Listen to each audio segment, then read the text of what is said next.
Hello and welcome to the Professional Recharge podcast. I'm Steve McCabe.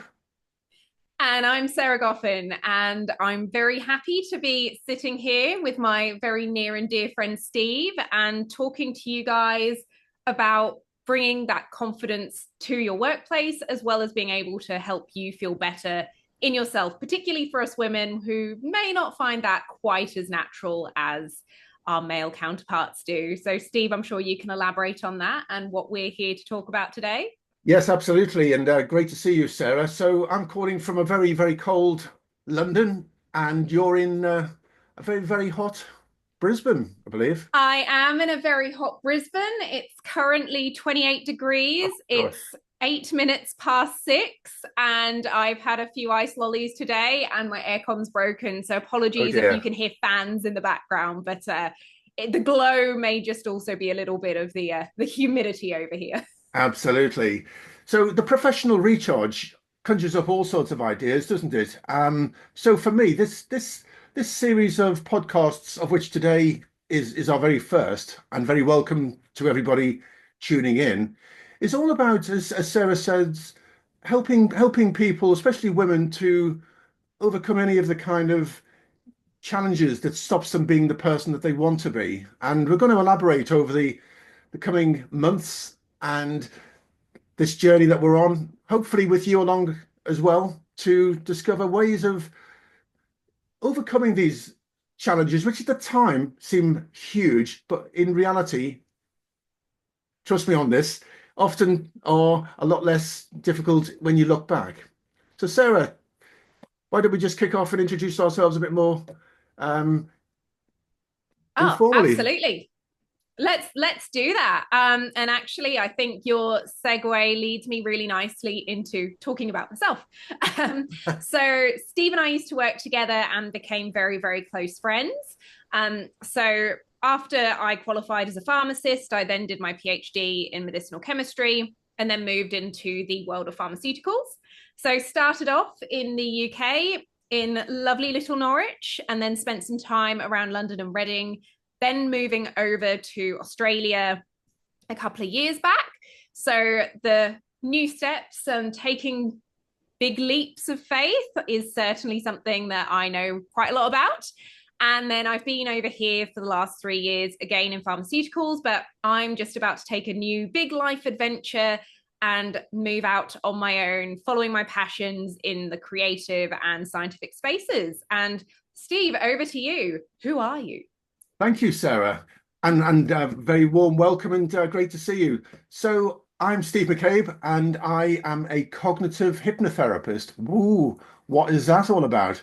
So I've been in practice for 7 years, and I help people who typically have a poor relationship to themselves. And that sounds a very odd thing to say. Why would we ever have a poor relationship with ourselves? But going back in time, I started off in the sunny suburbs of Liverpool, where I studied applied chemistry. Also moved into the pharmaceutical industry and decided through a number of experiences that we'll talk about in more detail as we go forward, that helping people and talking to people was a real passion of mine. And the decision to move into private practice with cognitive hypnotherapy was one that came about almost as a natural progression of the experiences I myself had in working especially in groups, speaking to groups and wanting to be the best person I could possibly be. So that's a journey and a half for both of us, I think, isn't it? Oh, absolutely. And I just want to say, bigging up my friend Steve. He has always been there as a supporter for me, even from the earliest days of us meeting, and he barely knew me. And there's some bubbly, excitable, bit overexcitable at times person coming around and trying to do stuff. And he's always been a huge advocate for me. And even I'm scared to say how many years later, he's always had my back. And he's also such a dear friend to me, and every time I go back to the UK, I always try and make an effort to swing by the area to say hi. Not that I get to that often these days. You say the sweetest things, Sarah. I really must put you on speed dial more often, I think. So let's talk about the podcast itself. What's the professional recharge all about? Why would people want to join us on this journey? And I suppose what's in it for them, really? So what's your perspective, Sarah, in terms of how you feel? Well, first of all, what is the professional recharge, and how does it relate to what you want to work with, and why? Yeah, sure. So I guess the professional recharge for me is, I think, particularly in the worlds that we've been involved in, there's lots of corporate speak, there's lots of ideas and elements that kind of become sexy at the time, dare I say, and then fall out of favor. And I think it's so easy to get caught up in the whirlwind of, earning money, making all of these connections, doing everything you need to in your home and personal life as well as at work. I think it can get very, very overwhelming. And I think sometimes, even to the extent that we don't necessarily realize it. And also with social media and seeing how, the highlights of everybody's life can really kind of impact you and sometimes your self-esteem as well. And I guess to follow on from that, and I speak as a female, other females may not feel the same way I do, but I think also from my experience, I've been very much conditioned to support other people, to be very, I am very empathic, but very much to be everybody else's kind of big cheerleader. And I think a lot of the time I've found over the years is I'm not very good at doing that for myself. I'm actually really bad at, and going back to something you said earlier, Steve, about being our own worst enemy, I feel that a lot. I am definitely someone that has a fair amount of imposter syndrome. And before I hand back over to Steve, one thing I just want to highlight is something that we kind of dabbled with ideas wise before starting this podcast, was having a word or a theme of the day. And what I'd really like to use as today's word of the day is brave. And so I encourage you guys out there listening to us in Spotify verse or wherever you get your podcast verse to really think about being brave and making those decisions to actually prioritize yourself and what that looks like for you. That's absolutely wonderful, Sarah. And I think what you've just captured there is very much your why in terms of what you want to do and why you want to do it, which is absolutely wonderful. And I think that that word of the day is a very suitable one, because being brave is one of those things that we all logically know we want to be, and we know that we need to show up because we're paid to show up in our professional careers, but something doesn't feel right, something's stopping us. And I guess that's where Sarah Goffin and Steve McCabe, through this journey of the professional recharge, can really start to suggest some alternative ways of addressing this, what might seem a simple problem, but one that's, as I say, holding you back.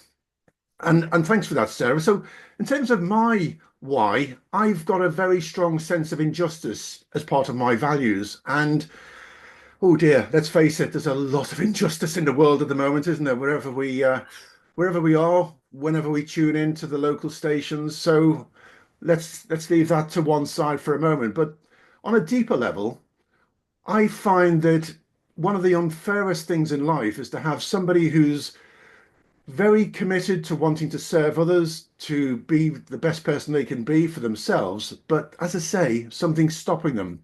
And that's really unfair. That's an unjust way to be. So, in my own personal way, if there's a small way I can help, ideally as many people as possible, to really feel comfortable and brave, as you suggest, Sarah, brave enough to take that first step, I think that would be for me a real measure of success. How would you measure that? Mm, it's well, that's a really interesting question. How do you measure being brave? Because nobody says to me or you, perhaps, Steve, you look really brave today. But again, we can talk at length about what are those first steps that we need to take. And I think that's a great word for the day or episode, Sarah. Awesome. Thank you for the kind words. And I agree. I think it's such an internal measure. And we're scientists. We like quantitative numbers that we can put to paper. But I think bravery is kind of a whole bunch of different things. And I think on one hand, you have all of this spiel around going outside of your comfort zone, doing this, pushing yourself, doing da da da da da da, which is great. but I also think you need to feel comfortable and in a safe space to do that as well. So, you know, I laugh about the fact that I kind of, I do aerials as a hobby. So I basically live outside of my comfort zone and usually upside down for a large portion of the week. But for me, it's really about having a safe space. And I think there's the safe space within your network.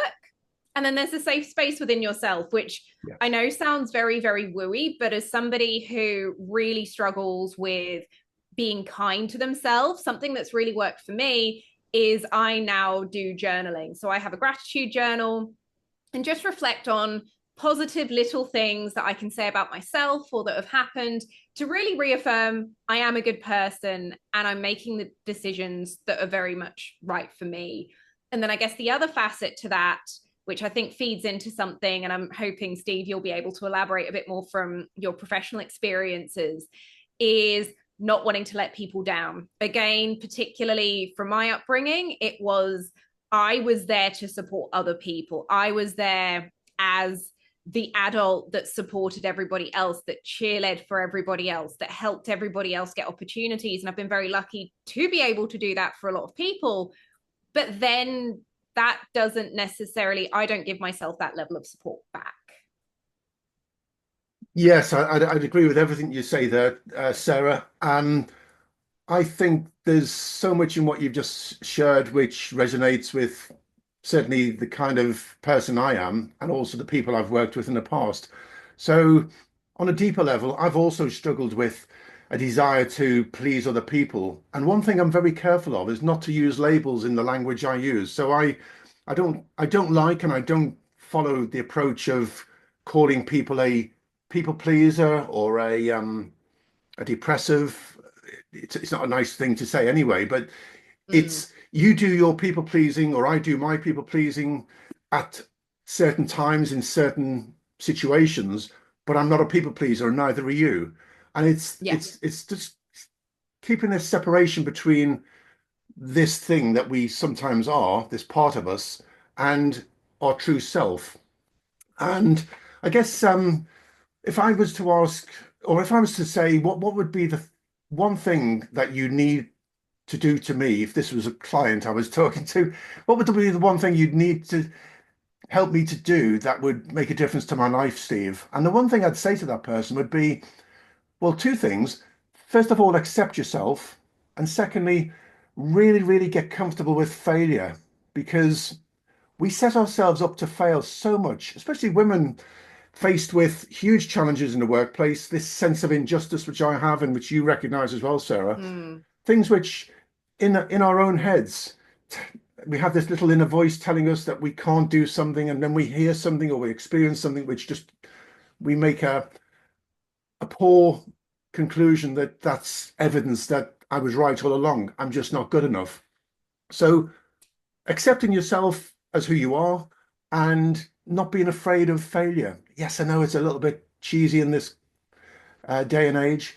Fail, but fail fast. Well, failure is a necessary part of living, isn't it? And a part mm. of experience. We all experience failure because that's the only way we learn. And I guess you could almost argue and going even more down that track. What is failure? What is failure to you? It's like I was actually, because it's my birthday. I'm slowly creeping towards the big 40 tomorrow. But something I've really been reflecting on as kind of the flip of that is what's my measure of success? And, historically, and through my younger years, when I was at school, it was about being very academic and getting the best grades. Then I went to uni and it was the same thing. Then it came into the workplace and it was about climbing that corporate ladder and becoming as senior as I could. And now I've reached a place where I'm really starting to see happiness to me is my real greatest measure of success. Am I happy? That's not how much money am I bringing home. That's not what title do I have when you look at my CV or my email signature. It's, am I happy at home? Am I spending quality time with my family? Yes, we need enough money to live and to do our kind of day to day, but am I really fulfilled in the life I'm creating for myself? And I think when you frame happiness and success in that vein, when you then look at failure, well, failure is kind of the opposite of that. So to me, failure would be to maintain being unhappy when there's something that you could positively do to change what's happening. And that's not easy. I'm not saying it's easy, but something that I think it's really worth bearing in mind when you think of it from that side is small changes. What is a small achievable change that either builds your confidence or just a small element that helps make your life just a fraction happier if you're going through a time where it is really hard? Absolutely. And again, what you share there, Sarah, is, and happy birthday for tomorrow, is is Thank you. is something I think by the author Ryan Holiday.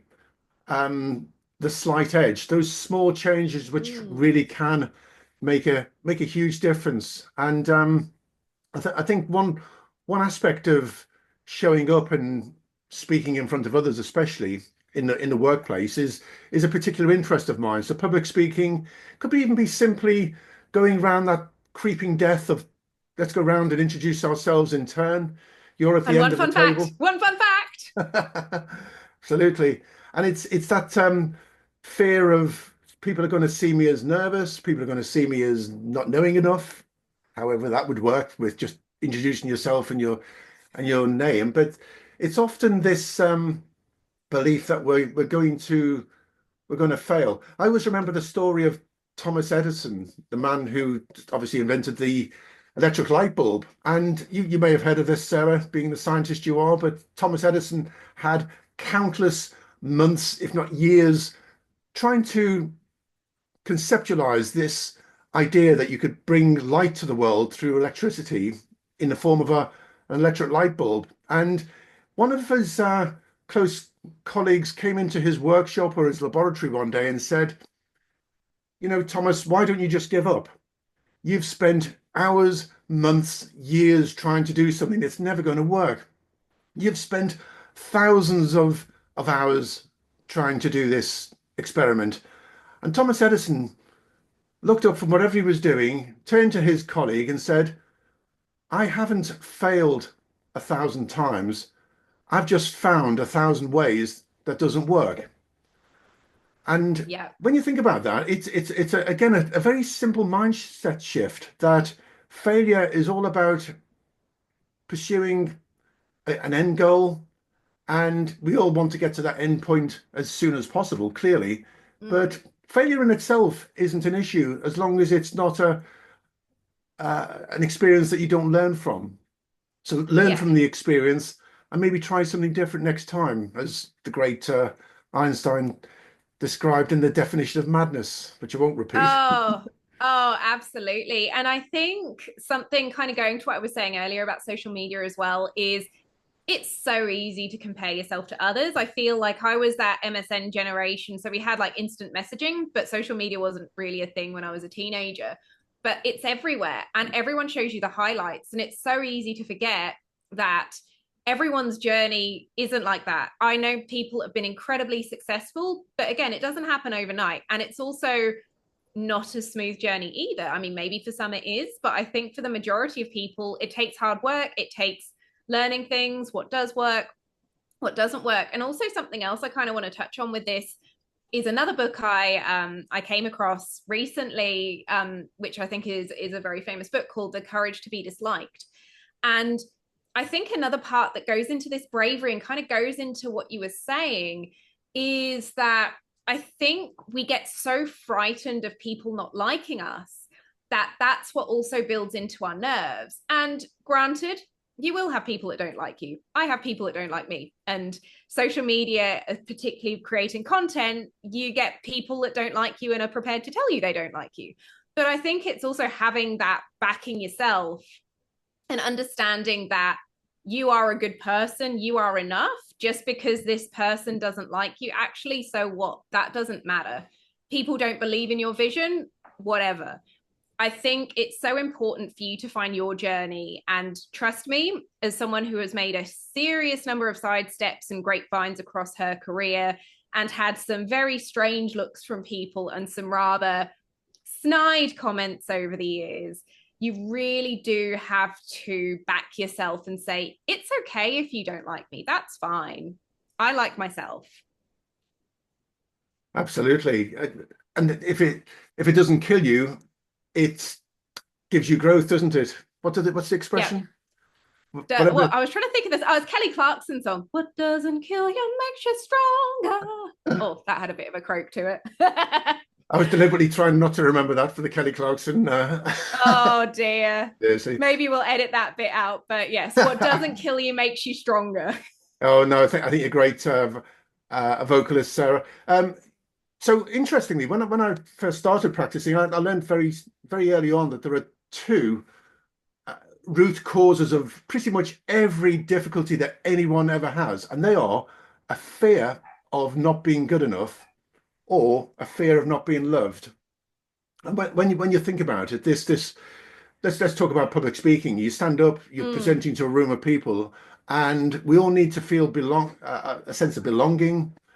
I don't like mm. the word tribe because it's overused, but it doesn't, we need to be part of And a, the ethnic connotations I know is quite sensitive yeah, over here yeah, we need to sometimes. we need to feel connected and part of a group, don't we? It's the primeval way that we've all been Mm, programmed. But seeing somebody sitting in the audience in front of you, whether it's virtual or um, usually in the same room, and they're looking at you quietly, and they're almost judging you, and it's this almost like a software glitch in our heads that we think that yeah. person is looking at me because I'm saying something that they don't agree with, or they think I don't know my topic.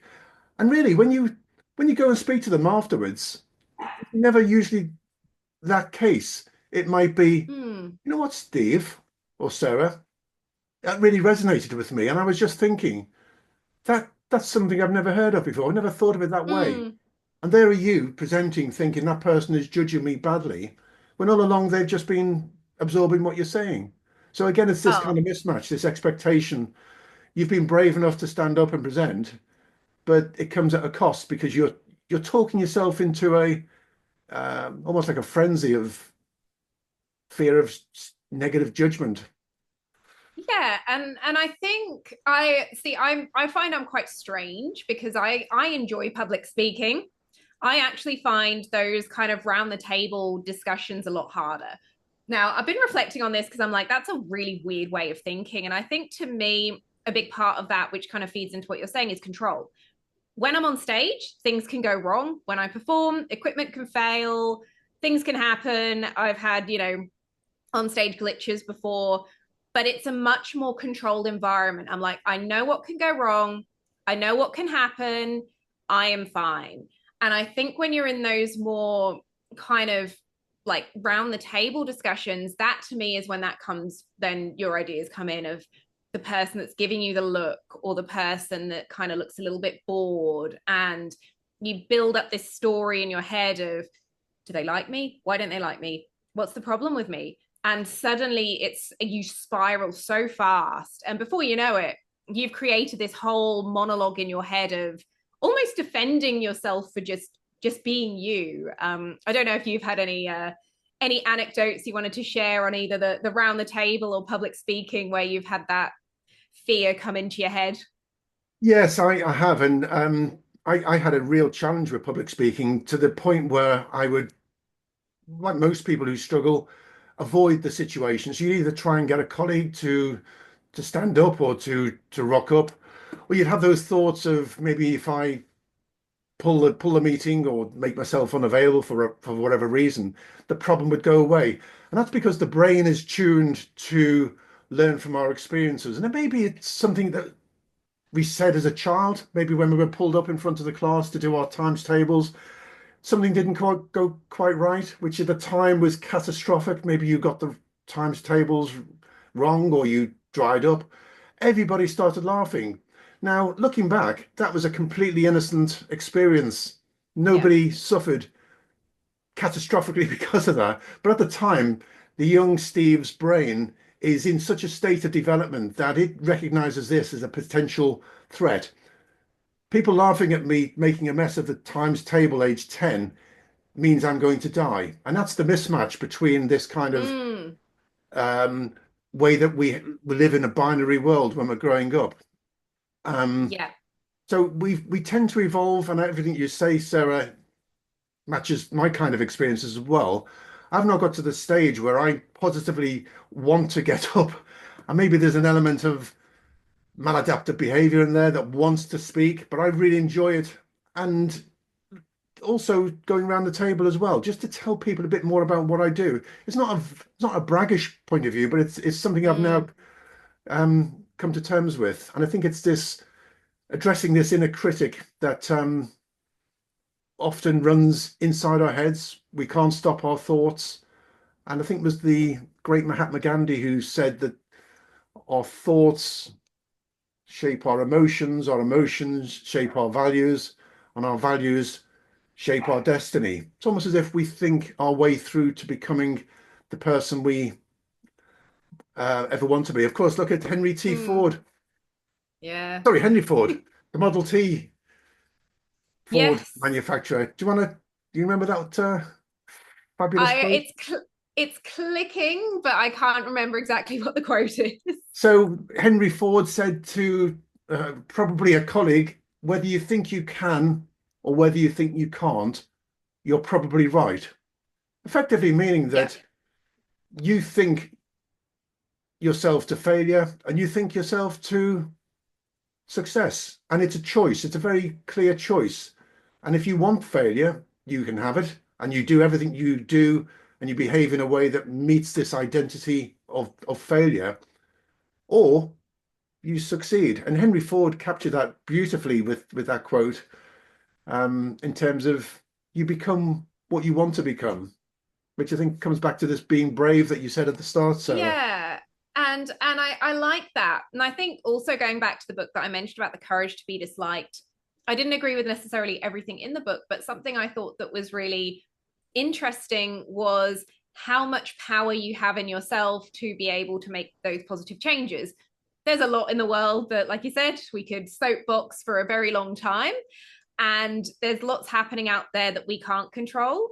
But Mm. there is actually a lot that we can control in what we're exposed to, how we respond to things, how we make ourselves happy. And I think again, prioritizing the way that we manage these situations. And I also think really getting that bravery to have healthy boundaries with people. And people like that and people don't. They can be quite like some can be accepting, some can have a very one-sided relationship with that. But I think something that's really been kind of for me embracing that piece around being brave. And I'm just going to sidebar a little bit onto a personal story, which is kind of what sort of started the ball rolling for me. So I had my former boss colleague who I love dearly actually got me into Australia, passed away very unfortunately. She unfortunately was traveling a lot for work, and it turned out that her cancer that had previously been treated had resurged. Now, there is no telling what would have happened if she hadn't been traveling, but she only really got a couple of weeks with her family, and all of these grand plans that she had to spend with her husband and her kids as she retired. And they had plans to rent out their house, they had plans to travel, all of that just disappeared. And to me it really brought home that fact of, you know what, to me, and actually someone else said it to me, and it's something that I find really interesting, is we talk about, oh, what if we fail, what if we fail at this, but we never really think of it from the perspective of what's the consequences if we stay doing what we're doing and keep doing the same thing, like that definition of insanity. And I think when you put it into that perspective, sometimes things that we feel maybe brave don't actually seem as scary, because we realize that if we stay in this situation, it could actually end up being worse for us and for our mental health and for showing up for our families and showing up for ourselves. So I think there's a lot in there of, actually don't just think of things as failure and success, think of things of where you are now and what the potential future could look like. Yes, absolutely. And desperately sad news and condolences from me to you and to her family, Sarah. And absolutely, I totally agree with that. Again, it's a very overused expression, self-care, but you really do have Mm, to look after yourself. I'm not going to use the oxygen mask in the airplane analogy, although I just did. But but you absolutely do have to. So in terms of just bringing things to a close, Sarah, what would be Yes. the kind of I mean, you've touched on them already, but what would be the key things that you would like people joining us today to expect in the coming episodes? I think what I hope you guys are able to get from this is just a few more tools to really help you navigate yourself and your lives better, particularly when we're talking about that work life balance and really what makes you happy. So each week or each new podcast, we will have a new word which we will explore, and hopefully you'll get some more interesting anecdotes from myself and Steve to just kind of help us along on, how we got to where we're at. And hopefully we're able to reach out to you guys as well. But obviously, if you have some ideas of what you'd like us to talk about or topics you'd like us to raise, we are more than happy to take those on board and hopefully have a chat about them. Sounds great, Sarah, and very excited to hear more. Yes, me And too.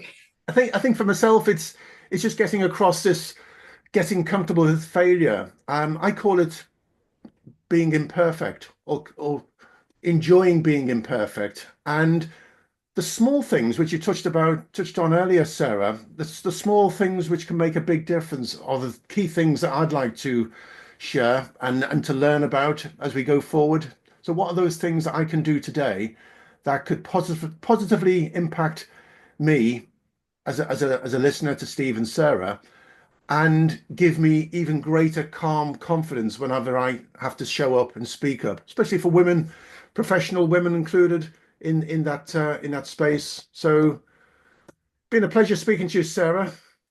Always a pleasure speaking to you, Steve. I can't wait to see what we end up covering in the next few weeks and months. Absolutely. Well, thanks everybody for tuning in. Thank you. Enjoy the rest of your day, and we'll catch you soon. Bye for now. We will do. Bye. Bye. Well done, Sarah. Just That was gonna. good. I enjoyed that. That was good, wasn't it? Let me.